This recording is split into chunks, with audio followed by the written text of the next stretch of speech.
Hi all, hope you're doing well. Kind of a casual Saturday I had. Thought maybe I could try a Blender tutorial to finish the day off. And this was a tutorial I saw a couple of days ago.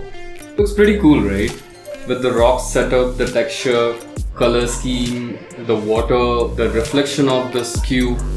So let's try recreating this and try to understand the process behind it, okay?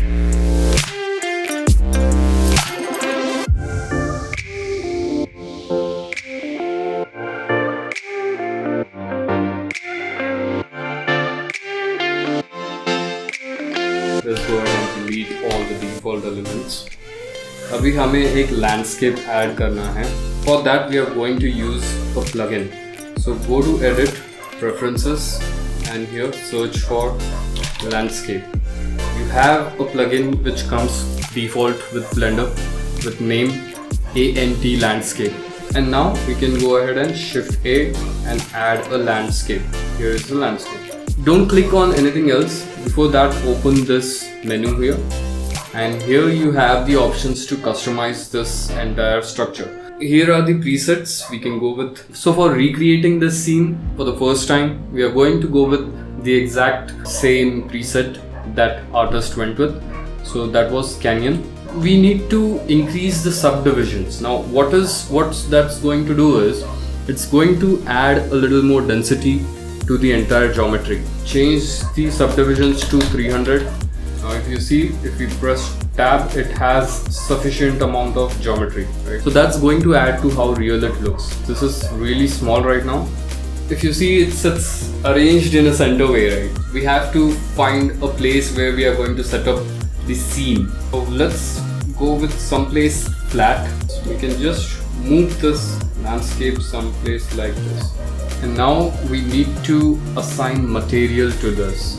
So this is where we can get ourselves some surfaces. This is something which we can go with. Let's select that, and we are going to download it in the 4K resolution. While it downloads, let's talk. What is the typical way you spend your Saturday? Make sure you let me know in the comments. We can just straight up export it into Blender from here. So I'm going to delete this rock material and I'm going to search for that canyon. Definitely it looks weird, and that is happening because of something called UV wrapping. To solve that, all you have to do is just select the plane, tab, so that's going to take you to the edit mode, and now we need to go to UV editing. You click U and then unwrap. So it has unwrapped it. Let's go back to layout mode and see. Looks much better, right? But obviously it isn't in the right scale. It's arranged, because what's happening here is the size of the texture is very small and the area it's much big. So we have to tweak certain settings. We have to go to the shading view. So we can select the albedo image and we can click Ctrl T. We can select mapping node here. Change the scale. You can also play around with the rotation. Let's go back to the layout mode. Now let's add a camera so that we have a perspective in mind. So here it is. Here's the camera. We can decrease the flow focal length to give it a more wider view. Aspect ratio also we can change it to maybe. Now we can go to the render settings. Here we had to enable the ambient occlusion, the bloom, the screen space reflections. We need to disable the half res trace. Trace precision we need to make it 1, the maximum roughness 1, and the edge fading goes 0. Now we can start working on setting up the lighting for this scene. For that we are going to go with some HDRI. Polyhaven is the site. Here it is. You have these categories, so you can of course go with outdoors. We can go with this one. Let's give it a try anyways. So for lighting up the environment, all you have to do is go to the world properties, select the color option, and here we get the option to go with an environment texture. Open the file here. So once you have that imported into the scene, you can go to the render properties, and there we have our HDRI, and that is giving this mountain a natural lighting. If you go to the camera view, there is this pole and this mountain kind of structure coming up here. We don't need that. We can actually tackle that by just changing the environment texture setting. For that, we can go to the shading, and here we can select the world setting. So here's that texture it's using. Select that, Control T. You can go to the camera view like this, in the render view, and we can change the rotation. We can actually animate this. So if you set keyframes for this, you can actually go ahead and animate as if the clouds are, you can create a time-lapse animation of it. Nice idea. Definitely we can try someday. You can actually animate the sun going like this, right? Now we can go ahead and we can add the water. Go to the layout mode, and here we just need to add a plane. Here it is, plane. Scale it up a little bit, this and here, and we can bring it upwards. So this is where the water is going to be.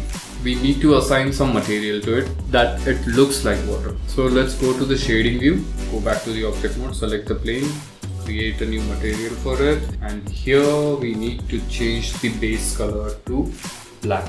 Bring this roughness to 0 and metallic to 1. It's going to give you a mirror kind of reflection. Add a noise texture. We can add a bump node. The noise texture's color goes to the height of bump. The bump normal goes to the normal of the principled BSDF.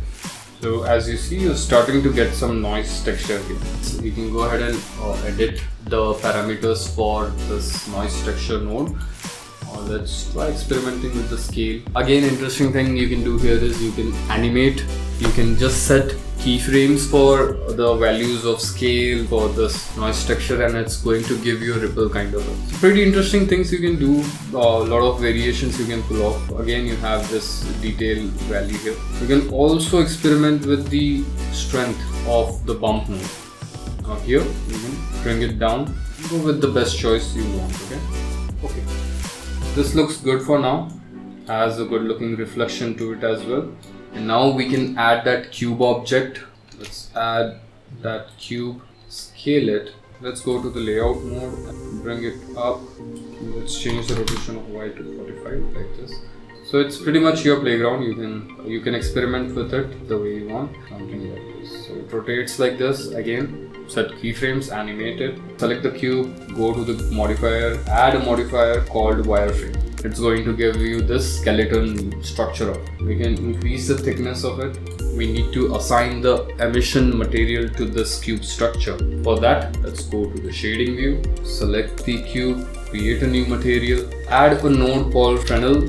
I think it's called Fresnel, SS silent. We need to add another node that would be a color ramp. The Fresnel FAC goes to the factor of color ramp. Just select this and bring it down. The color ramp color goes to the emission color. Increase the emission strength as needed. As you need, as you want, you can increase and experiment with the emission strength. Now we can start customizing and give this lighting some color. We are going to use a 2-color gradient for that. So select the first color stop here, select the color, and you can increase it to bright and go with the colors you want. And for this, I'm going to go with a little darker. So it has that combination of both the colors going on. If you change it like this, that's going to change the color. Again, animate this to get variation. We can also experiment with the IOR value. So you're going to get certain variations like that. And here we can increase the emission strength also. There is a certain distortion in the reflection of this cube in the water. To tackle that, go back to the layout mode. We need to add a light probe reflection plane. There it is. Scale it. In the reflection plane properties, under the viewport display, make sure you enable the show preview plane so that we get a look at what's happening. The fall off needs to be 0. The distance, we can increase it. Okay, this should be good. Let's bring it up like this. Let's select the camera view, and here it is. Since our cube is levitating in the air, this reflection looks good. Turn off the switch preview plane. Now if you see, the reflection is going to look a lot more natural. Now we need to work on some lighting. we are going to place another light, a point light, inside this cube. So, if you see, it's in the middle. Okay, looks good. You can select the point light, so you can change the color to match it to the light of emission and increase the power to 10,000. If you go back to camera view, there is this, even though it's not in the camera view, there is going to be a reflection which might come in a camera render. So to tackle that, all we have to do is just select that point light, and under the light properties you have the specular, bring it down to 0, and we can turn down the distance as you need. Okay, it's going to affect lighting in some way. Now we need to add fog, so let's go ahead and add a cube, scale it way big. We are inside the cube now. Go back to the shading mode. So let's select the cube, create a new material. We are going to delete the principled BSDF and add something called volume scatter. Have the volume to volume. Now the fog color is white. We are going to bring it down to gray. You can experiment with the density, of course, but I think 0.03 is good. There is this small orb-like thing appearing, like the point light itself is looking like the small orb. To tackle that, all you have to do is just select the point light, go to the light properties and increase the radius till it disappears. That's all. Let's try animating this, adding certain variations. Let's go back to layout. Here we have our timeline. I'm going to go with 120 frames. Let's go to the 0 frame and select the camera, insert keyframes, and here on the 120th frame you can go ahead and you can zoom in, you can pan, pretty much in your control. So I'm just moving it a tad bit forward so that it gives this cinematic kind of feel to it, and here insert keyframe. That's all. So the camera movement is sorted. Let's animate this cube on the 0 frame. This cube here, the rotation, I think I'm going to go with the rotation on the 120th frame. We can set something like, now if you see, the cube should rotate. So that is sorted. We can also animate the water like we discussed. Let's go back to shading, select the plane, the water plane, and here we are going to tweak the detail property and the scale property. But before that, we need timeline view.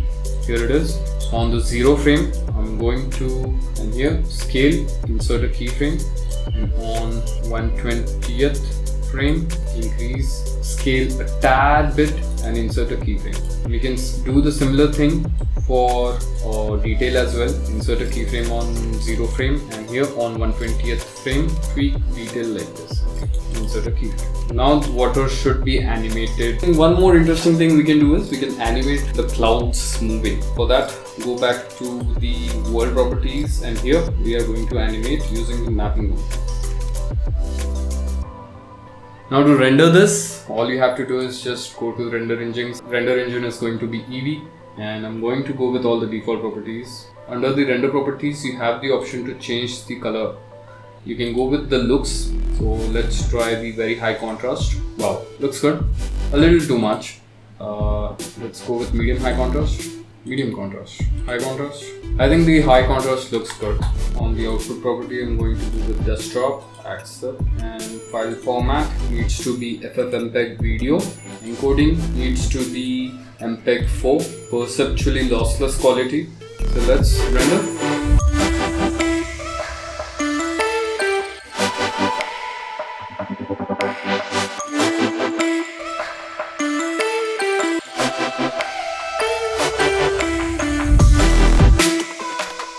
So yes, that's pretty much it for this video.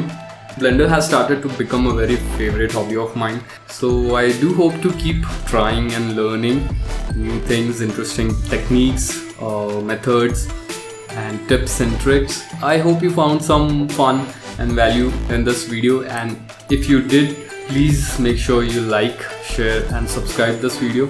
Till I see you again in the next one. Cheers.